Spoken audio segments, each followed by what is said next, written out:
Alvin back today. How did he look in his first practice back to you? Yeah, he looked good. He's in shape. Looked explosive today. It was good to have him back out there, so excited to have him.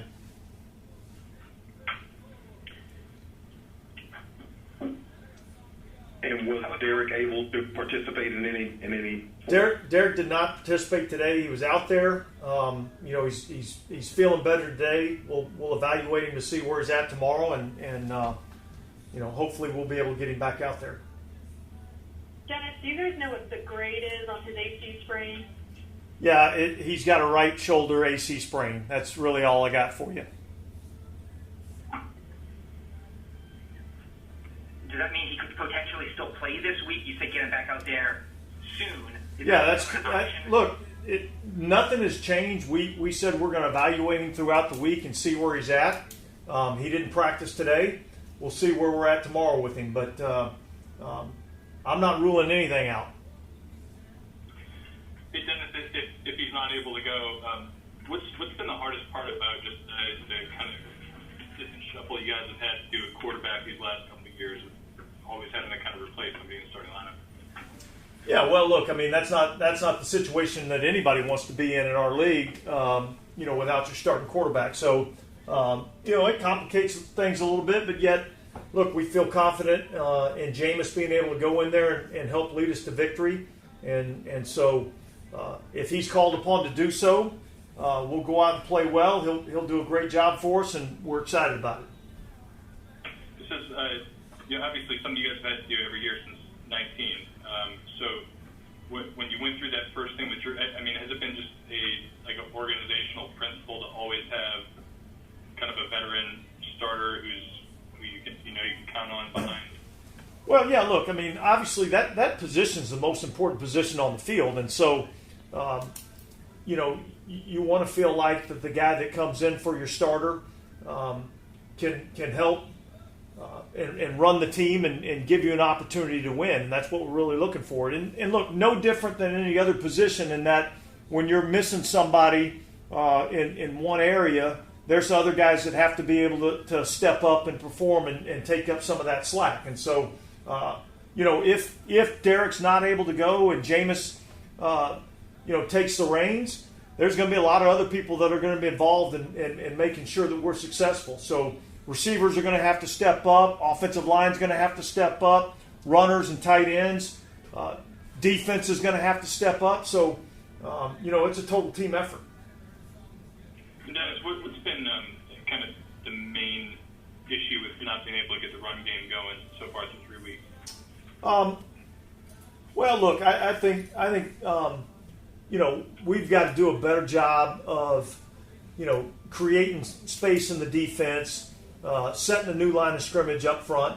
I think that's where it all starts. Obviously in the run game and the passing game, most teams around this league, have a lot of success when they're able to control the line of scrimmage. And I think that's an area that we've got to, continue to work to improve on. And we've been hard at work at trying to make corrections and get better there. Yeah, not to harp on Derek, but is there a point in the week where you do want to have that kind of decision made, or are you comfortable going to the weekend to Sunday? Well, I think there's a point where we got to, kind of make a decision, but we're not at that point right now. It's a situation where you kind of let it play out throughout the week, and then come Sunday we'll have a good plan in place in terms of what we're going to do. Yeah, did something happen to Jordan Howden in the last game? Jordan Howden injured his finger last week in practice. He had an injured finger and played through it in the game, and so he's out right now, and we'll see where he's at as the week goes on. Was that something that have to get surgery after the game or something like that? Yeah, I'm not going to get into all the specifics. He's got a finger. I know you guys are doing your job and everything, but ultimately there's an injury report. He's got an injured finger. Didn't practice today. We'll see where we go throughout the week. Yeah, Dennis, I know in years past, I guess when Jameis was the starter, Taysom didn't have such the workload because he was the backup. Would you follow a similar plan, or would Taysom's workload remain the same if Jameis is the starter and he's the backup? Yeah, I don't think a whole lot's going to change. Obviously we got a plan in place, in terms of what we're going to do. I certainly don't want to, kind of give away our secrets in terms of what our plans are schematically and who's playing when and where and all those kinds of things. So, obviously, guys, we'll have a plan in place regardless of who's playing at the quarterback position, and we'll be ready to go on Sunday. Dennis, what do you think of Yadam's performance filling in for Paulson? Look, I thought he performed really well. I think he had 4 or 5 pass breakups in the game. He challenged in coverage. I thought he filled in admirably in the absence of Paulson.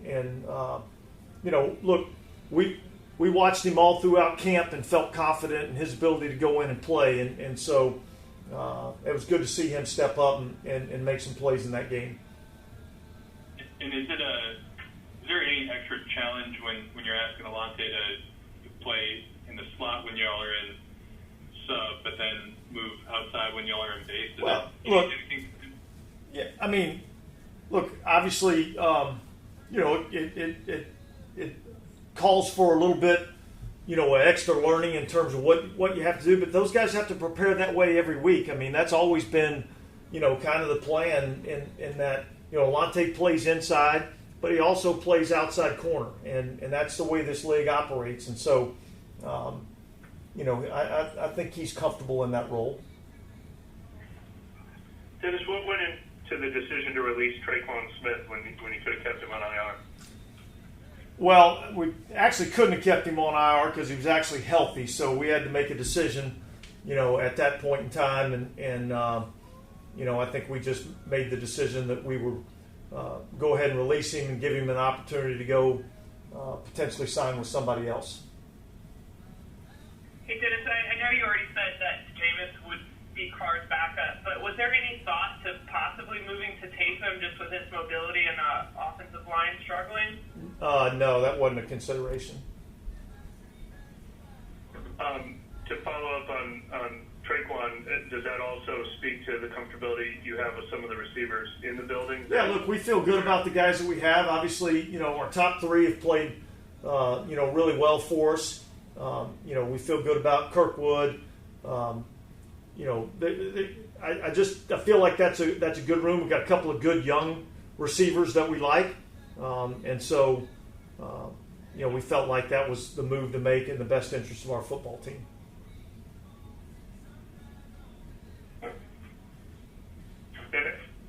I can't recall if this was confirmed or not, but Jake Luton was a pretty natural choice for adding depth at quarterback because he had been here last year. Yeah, I think. Look, we obviously looked at several options in terms of guys that have been in our system. Obviously because that person's going to have to get up to speed pretty quickly. So Jake was a guy that we liked him when he was here last year. And felt comfortable that he could come in and fill that role.